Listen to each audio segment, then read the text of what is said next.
মুষ্টিবদ্ধ করো, সমাজ থেকে সকল বৈষম্যের কবর রচনা করবার শপথ নাও। হে হতাশাগ্রস্ত জাতি, আসো আল কোরআনের কাছে, আমরা তোমাদেরকে মুক্তির বার্তা শোনাই, আমরা তোমাদেরকে সান্ত্বনার বাণী শোনাবো।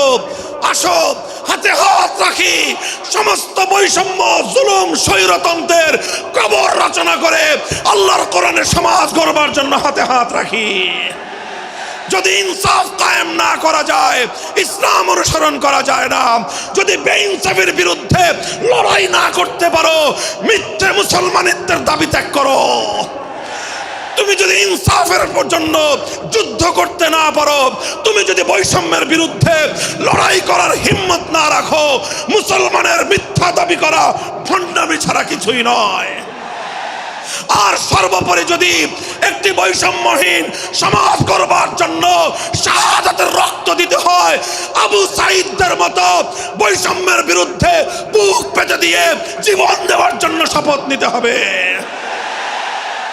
কোরআনে পাকের এক একটা আয়াত, কোরআনের এক একটা বিধান আল্লাহর জমিনে বাস্তবায়ন করার জন্য আমাদের জীবন যৌবনের বাজি লাগায় দিতে হবে, বাজি লাগায় দিতে হবে ইনশাআল্লাহ। ইনসাফ কায়েম করতে গিয়ে ছুরি যদি নিজের সন্তানের হাতের উপর দিয়ে যায়, সে হাত স্তব্ধ হয়ে যাবে না, সে হাত থমকে দাঁড়াতে পারবে না। যেখান দিয়ে ইনসাফ যাবে সেখান দিয়ে ইনসাফকে চালিয়ে দিতে হবে। এই সমাজ, এই জমিন এখন বিপ্লবী চায়। সে বিপ্লব আব্রাহাম লিঙ্কনের আদর্শের বিপ্লব নয়, সে বিপ্লব কার্ল মার্কস, মাও সেতুং আর লেনিনদের বিপ্লব নয়। বাংলার মাটি আরেকটা বিপ্লব দেখতে চায়, সে বিপ্লব হবে আল কোরআনের বিপ্লব, সে বিপ্লব হবে ইসলামী সমাজ গঠনের বিপ্লব। সেই বিপ্লবের জন্য 2000 যুবক নয়, যদি 2 লক্ষ যুবকের তাজা বুকের শাহাদাতের রক্তের প্রয়োজন হয়, সে রক্ত দেওয়ার জন্য শহীদ ঈদগাহে কারা কারা জমায়েত হবে, কারা কারা জমায়েত হবে। হ্যাঁ, এটা শুধু কথার কথা না, শপথ। এটা কথার কথা না, শপথ। এটা অঙ্গীকার। কার সাথে? কার সাথে? যেই অপরাধ করে মন্ত্রীর দুলাভাই ছাড়া পেয়েছে, যেই অপরাধ করার পরে এমপির শালার শাস্তি হয় নাই, যেই অপরাধ করার পরে শিল্পপতির বিচার হয় নাই, যেই অপরাধ করার কারণে রাজনৈতিক নেতার কোনো বিচার হয় নাই, একই অপরাধ দুর্বল, গরিব, অসহায় মানুষ করার পরে তার উপর আইনের শাসন 100 ভাগের জায়গায় 200 ভাগ বাস্তবায়ন করা হয়। আল্লাহ নবী বলেছেন, পৃথিবীতে ইসলাম এসেছে শুধুমাত্র ইবাদত, নামাজ, রোজার, হজ, যাকাতের বিধান বাস্তবায়নের জন্য নয়। ইসলাম দুনিয়াতে আগমন করেছে, তার আগমনের অন্যতম উদ্দেশ্য হলো সমস্ত বৈষম্য দূর করে, জুলুম আর বেইনসাফি দূর করে বিশ্ব সভ্যতায় ন্যায় এবং ইনসাফ কায়েম করা।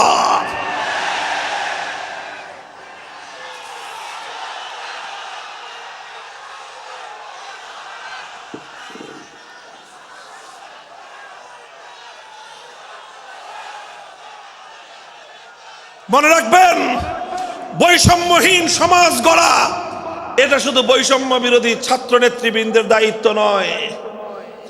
বৈষম্যহীন সমাজ গড়া এটা শুধুমাত্র বৈষম্য বিরোধী ছাত্র নেতৃবৃন্দের দায়িত্ব নয়।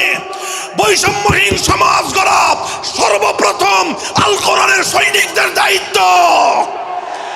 বৈষম্যহীন সমাজ গড়া সর্বপ্রথম আল্লাহর নবীর সত্যিকার উম্মতদের দায়িত্ব। ওঠো, দাঁড়াও, হাত মুষ্টিবদ্ধ করো, সমাজ থেকে সকল বৈষম্যের কবর রচনা করবার শপথ নাও। মুহতারাম হাজিরিন, কথাটা খুব জায়গা লক্ষণীয়, শোনার বিষয়।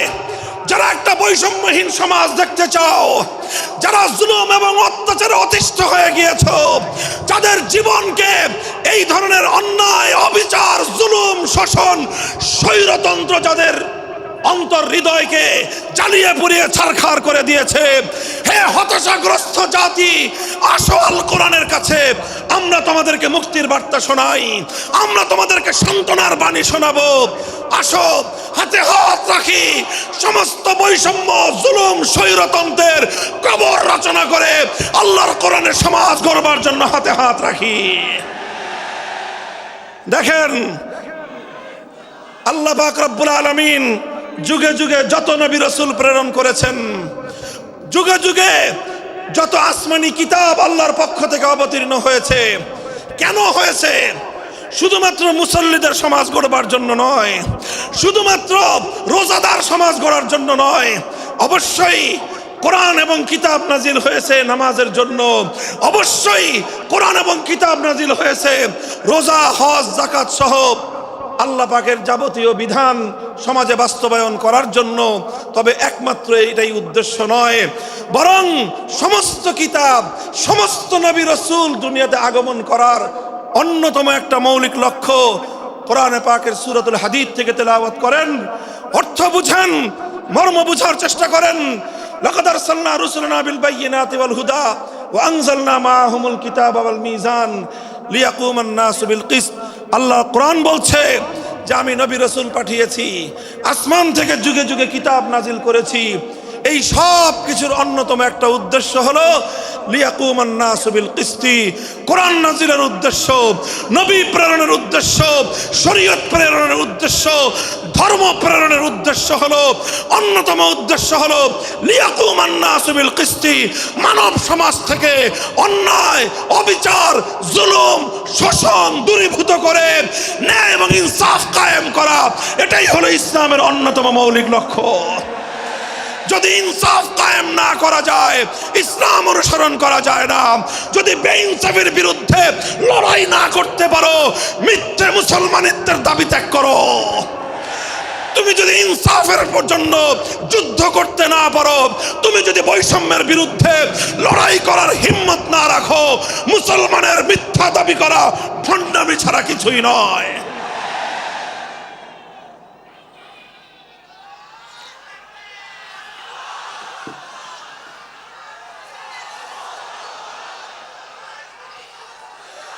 এই জন্য আমাদেরকে বুঝতে হবে, আমাদের জীবনের অন্যতম মিশন, যে জন্য আল্লাহ তার নবীদেরকে পাঠিয়েছেন, নবীদের জীবনের মিশন যা ছিল, নবীর উত্তরাধিকারী, নবীর অনুসারীদের জীবনের মিশনও সেটাই হবে। বলেন কথা ঠিক না বেঠিক? যে পথে গিয়েছে নবীদের জীবন, সে পথে যাবে আমাদের জীবন। যেটা ছিল নবীদের ভীষণ, সেটাই হবে আমাদের ভীষণ।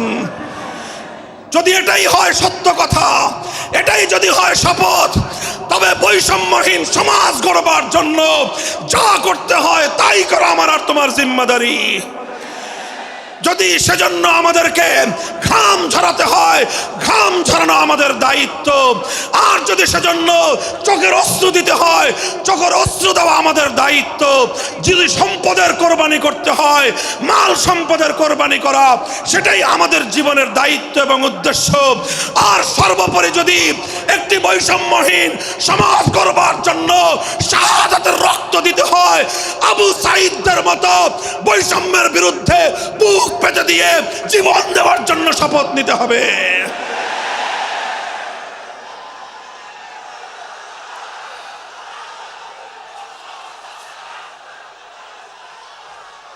এই প্রস্তুত থাকবেন তো ইনশাআল্লাহ? আল্লাহর নবী বললেন এই বৈষম্য চলবে না, এই বৈষম্য জাহিলিয়াত, এই বৈষম্য মূর্খতা। সমাজের মধ্যে নিজের দলের লোক অন্যায় করলে পাগার পার, বিরোধী দলের লোক অন্যায় করলে আইনের শাসনে 100 ভাগের জায়গায় 200 ভাগ। নিজেরা অপরাধ করলে সেই অপরাধীকে ছাড়িয়ে নেওয়ার জন্য সমস্ত আয়োজন। বিপক্ষ মতের লোকজন অপরাধ না করা সত্ত্বেও তাদেরকে কেচোর মতো মাটির গর্ত থেকে ধরে এনে তাদেরকে বিচারের মুখোমুখি দাঁড় করানো, অন্যায়ভাবে তাদের জীবন থেকে তাদের যৌবনের সময়গুলো কেড়ে নেওয়া, বছরের পর বছর অন্ধকার কারা প্রকোষ্ঠে তাদেরকে বন্দি করে রাখা। এই জুলুম এবং অন্যায়ের অবসান যদি না ঘটাতে পারো, পুরুষ এবং যুবক মানুষ হিসেবে আল্লাহর কাছে জবাবদিহিতার সুযোগ থাকবে না। কাজেই তাফসীরুল কোরআন শুধুমাত্র কোরআনের তেলাওয়াতের জন্য নয়, তাফসীরুল কোরআন শুধু আল্লাহর কোরআনের মর্ম বোঝানোর জন্য নয়, আল্লাহর কোরআন তেলাওয়াত করতে হবে, মর্ম বুঝতে হবে, আর তালিমে হিকমতের কর্মসূচির অধীনে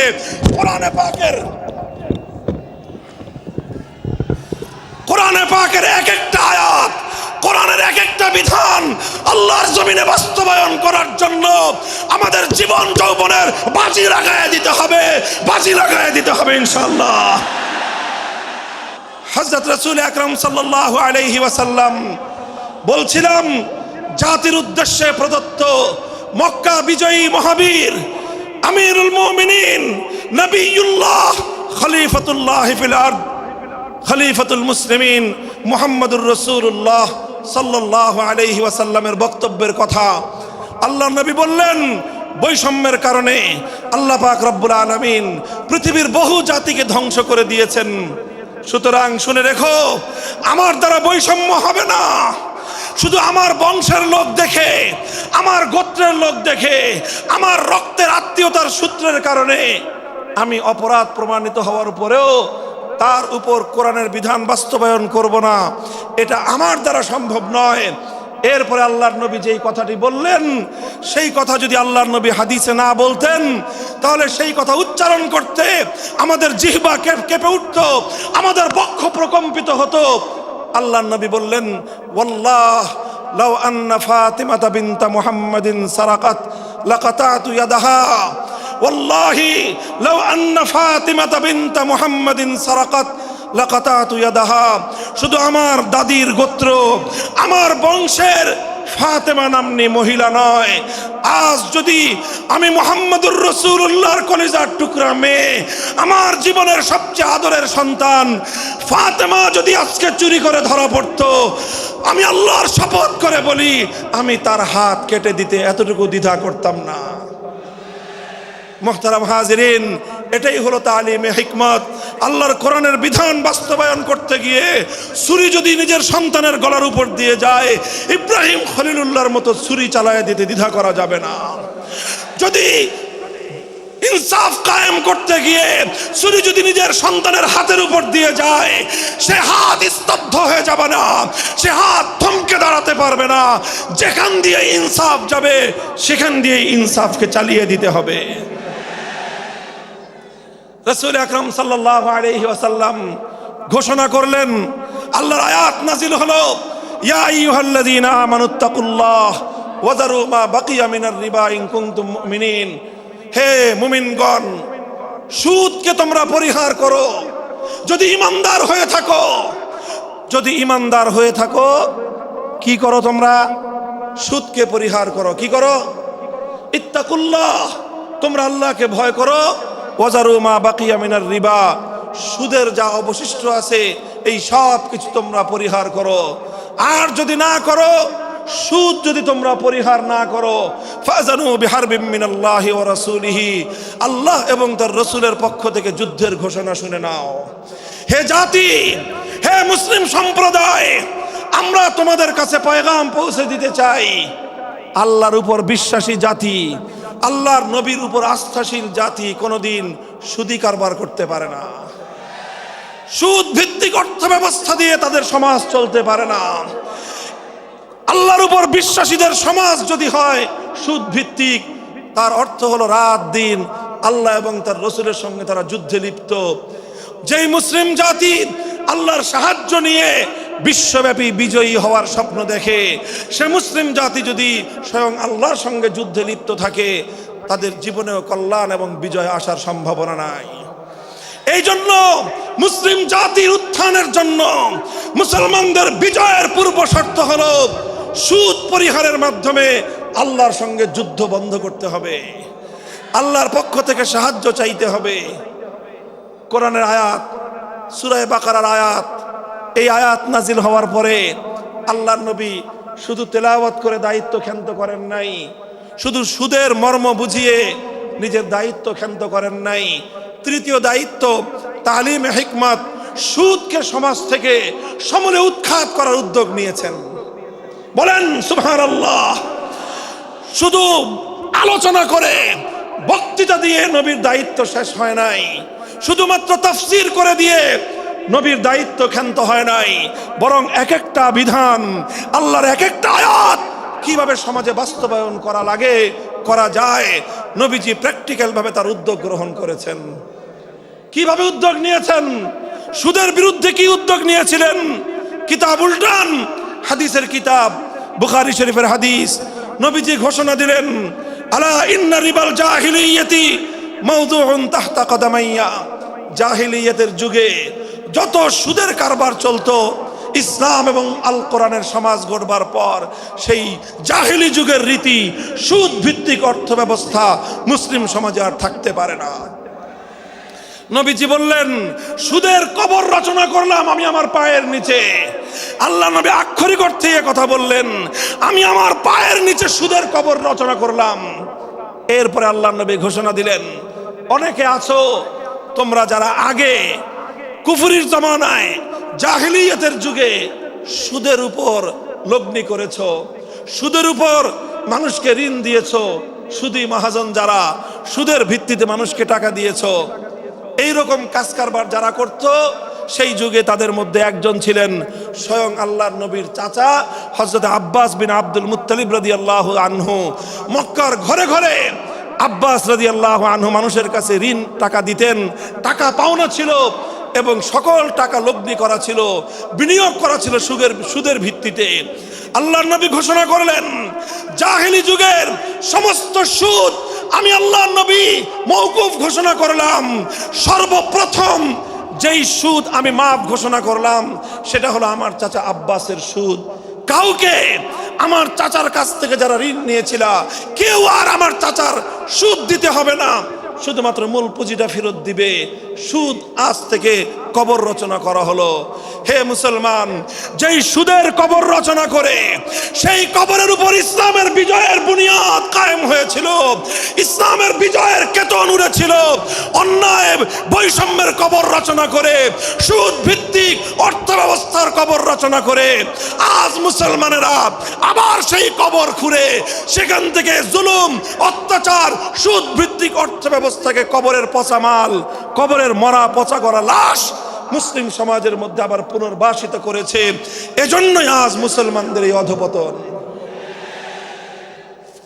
যদি মুক্তি চাও, যদি মুক্তি চাও, শুধুমাত্র ইবাদত দিয়ে মুক্তি আসবে না। ইবাদত যেমন করতে হবে, যেরকম নামাজ, রোজা, হজ, যাকাত, তাসবিহ, তাহলিল আদায় করতে হবে, ঠিক একই ভাবে সমাজ সংস্কার করার জন্য সমাজ থেকে জুলুম দূর করতে হবে, বৈষম্য দূর করতে হবে, বেইনসাফি দূর করতে হবে, সুদ ভিত্তিক অর্থ ব্যবস্থার বিরুদ্ধে জাতীয়ভাবে ঐক্য গড়ে তুলে সুদের বিরুদ্ধে যুদ্ধ ঘোষণা করতে হবে। রাজি আছেন তো ইনশাআল্লাহ? আল্লাহ পাক তৌফিক দান করেন। হাত নামান। 3 দফা কর্মসূচি গেল, তালিমে হিকমত সর্বশেষ আলোচনা ও সমাপ্তির দিকে। নবীজির 4 নম্বর কর্মসূচি হলো ওয়া ইউআল্লিমুহুমুল কিতাবা ওয়াল হিকমাতা ওয়া ইউযাক্কিহিম। ইউযাক্কিহিম অর্থ হলো তাজকিয়া। তাজকিয়ার অনেক অর্থ। তাজকিয়া বলে শুধুমাত্র পীর মুরিদি বোঝানো হয়, তাজকিয়া বলে শুধুমাত্র তাসাউফ চর্চা বোঝানো হয়, তাজকিয়া বলে শুধুমাত্র কিছু ওজিফা আদায় করা বোঝানো হয়। তাজকিয়ার আসল সারমর্ম হলো, একটু লক্ষ্য করে বুঝেন, খুব গভীর এবং তাৎপর্যময় একটা কথা। তাজকিয়ার মূল অর্থ হলো, দেখেন কর্মসূচি ছিল কয়টা? 4টা। 1 নম্বর কর্মসূচি ছিল তেলাওয়াতে কিতাবুল্লাহ, আল্লাহর কিতাবের তেলাওয়াত। 2 নম্বর কর্মসূচি ছিল তালিমে কিতাব, কিতাবুল্লাহ, আল্লাহর কিতাবের মর্ম বোঝানো। 3 নম্বর কর্মসূচি ছিল তালিমে হিকমত, অর্থাৎ আল্লাহর কিতাবের প্রত্যেকটা বিধান, প্রত্যেকটা বিষয়কে প্র্যাকটিক্যাল আমলে পরিণত করা, কার্যে পরিণত করা। কথা ঠিক না বেঠিক? 3 নম্বর কর্মসূচি হলো শুধু আমলে পরিণত করাই দায়িত্ব শেষ নয়, বরং আমলে পরিণত করার পরেও আরো অগ্রসর হতে হবে। 4 নম্বর কর্মসূচি হলো আল্লাহর কোরআনকে নিজের আখলাক এবং নিজের চরিত্রে পরিণত করা। কোরআনকে চরিত্রে পরিণত করা, কোরআনের চরিত্র অর্জন করা। কোরআন যে আখলাকের কথা বলেছে, কোরআন যেই চরিত্রের কথা বলেছে, সেই কোরআনই চরিত্র যখন একজন মানুষ গঠন করতে পারে, এটাকেই বলা হয় তাজকিয়া, এটার নামই হলো তাসাউফ। মুহতারাম হাজিরিন, আল্লাহর নবী নিজের জীবনে 100% আল্লাহর কোরআনকে নিজের চরিত্রে পরিণত করতে পেরেছিলেন। এই জন্য যদি কেউ জিজ্ঞাসা করে আল্লাহর নবীর সিরাত কি, নবীর জীবনীটা কি বলেন তো, সবচেয়ে সংক্ষিপ্ত অথচ সবচেয়ে পূর্ণাঙ্গ জবাব হলো, কি বললাম, সবচেয়ে সংক্ষিপ্ত অথচ সবচেয়ে পূর্ণাঙ্গ। নবীর জীবন সম্পর্কে সবচেয়ে সংক্ষিপ্ত এবং সবচেয়ে পূর্ণাঙ্গ বর্ণনা হলো কানা খুলুকুহু আল কোরআন, আমার নবীর চরিত্র ছিল কোরআন। কোরআন যা বলেছে নবীর চরিত্রে সেটা বাস্তবায়িত হয়েছে, নবীর আখলাকে সেটা বাস্তবায়িত হয়েছে। নবীজির কথাবার্তা, নবীজির উঠা বসা, নবীজির আচার ব্যবহার, নবীজির প্রত্যেকটা অ্যাক্টিভিটি, এমনকি চিন্তা চেতনা সব যখন আল্লাহর কোরআন অনুযায়ী তৈরি হয়, তখন সেটাকেই বলা হয় তাজকিয়া। আর এটাই হলো কোরআনকে কেন্দ্র করে চতুর্থ কর্মসূচি। মুহতারাম হাজিরিন, আমি আমার আলোচনা এবার সমাপ্তির দিকে টেনে নিয়ে যাই। আসুন আমরা আল্লাহর কোরআনকে সেন্টারে রেখে একটা সমাজ বিনির্মাণের চেষ্টা করি। সেই সমাজ বিনির্মাণের জন্য প্রথম কাজ, ঘরে ঘরে কানে কানে কোরআনের তেলাওয়াতের আওয়াজ পৌঁছে দেই। 2 নম্বর, প্রতিটি মুসলমানের কাছে কোরআনের মর্ম বোঝানোর চেষ্টা পৌঁছে দেই। 3 নম্বর হলো কোরআনের প্রত্যেকটা বিধান সমাজে, ব্যক্তিগত জীবনে, পরিবার জীবনে, সমাজে, রাষ্ট্র জীবনে বাস্তবায়ন করার উদ্যোগ নেই। চতুর্থ কর্মসূচি হলো আল্লাহর কোরআনকে নিজের আখলাক, নিজের চরিত্রে রূপান্তরিত করার জন্য সর্বাত্মক চেষ্টা চালাই। ইনশাআল্লাহ রাজি আছি তো? ইনশাআল্লাহ রাজি আছেন তো? আল্লাহর কোরআন শুধুমাত্র তেলাওয়াত নয়, শুধুমাত্র তাফসীর আর ব্যাখ্যা নয়, এই কোরআনকে বাস্তবে পরিণত করবার জন্য মুসলমানরা যদি উদ্যোগ গ্রহণ করে, আগামীর বিশ্ব হবে ইসলামের বিশ্ব, আগামীর বিশ্ব হবে আল কোরআনের বিশ্ব ইনশাআল্লাহ। বাংলাদেশ বাংলাদেশ বাংলাদেশ নিয়ে আমার আখেরি বার্তা এখন হলো, বিপ্লবের জন্য বাংলাদেশ উর্বর হয়ে আছে। কথা বলেন ঠিক না বেঠিক? বৃষ্টির পানি পড়লে যেভাবে যেভাবে শীতকালের পরে বৃষ্টির পানি পড়ার সঙ্গে সঙ্গে ফসলের মাঠ যেমন চাষাবাদের জন্য উর্বর হয়ে যায়, আবু সাইদ, মুগ্ধ, সিফাত হাসান, এভাবে আমাদের অসংখ্য অগণিত বীর শহীদদের রক্ত ভেজায় বাংলার মাটি এখন ইসলামী বিপ্লবের জন্য উর্বর হয়ে আছে, আল কোরআনের বিপ্লবের জন্য উর্বর হয়ে আছে। এই সমাজ, এই জমিন এখন বিপ্লবী চায়। সে বিপ্লব আব্রাহাম লিঙ্কনের আদর্শের বিপ্লব নয়, সে বিপ্লব কার্ল মার্কস, মাও সেতুং আর লেনিনদের বিপ্লব নয়। বাংলার মাটি আরেকটা বিপ্লব দেখতে চায়, সে বিপ্লব হবে আল কোরআনের বিপ্লব, সে বিপ্লব হবে ইসলামী সমাজ গঠনের বিপ্লব। সেই বিপ্লবের জন্য 2000 যুবক নয়, যদি 2 লক্ষ যুবকের তাজা বুকের শাহাদাতের রক্তের প্রয়োজন হয়, সে রক্ত দেওয়ার জন্য শহীদ ঈদগাহে কারা কারা জমায়েত হবে, কারা কারা জমায়েত হবে। হ্যাঁ, এটা শুধু কথার কথা না, শপথ। এটা কথার কথা না, শপথ। এটা অঙ্গীকার। কার সাথে? কার সাথে? ইনশাআল্লাহ এই শপথ এবং অঙ্গীকারের উপর আমরা আমাদের জীবনের অবশিষ্ট সময়গুলো অতিক্রম করার চেষ্টা করব। করবেন তো ইনশাআল্লাহ? আল্লাহ পাক কবুল করুন, তৌফিক দান করেন। 3 দিন ব্যাপী আজিমুস শান তাফসীরুল কোরআন মাহফিলের এই আয়োজন সার্থক হোক, ইসলামী সমাজ গঠনের জন্য এখান থেকে মানুষ অনুপ্রেরণা নিয়ে ঘরে ফেরুক, ঘরে ঘরে কোরআনের আলো, ঘরে ঘরে কোরআনের তেলাওয়াত, কোরআনের তালিম এবং কোরআনের হিকমতের আমল শুরু হোক। আল্লাহ আমাদের সকলকে গ্রহণ করুন, তৌফিক দান করেন। ওয়া আখিরু দাওয়ানা আলহামদুলিল্লাহি রাব্বিল আলামিন। সুবহানাল্লাহি ওয়া বিহামদিহি, সুবহানাকাল্লাহুম্মা বিহামদিক, আশহাদু আল্লা ইলাহা ইল্লা আনতা, আস্তাগফিরুকা ওয়া আতুবু ইলাইক।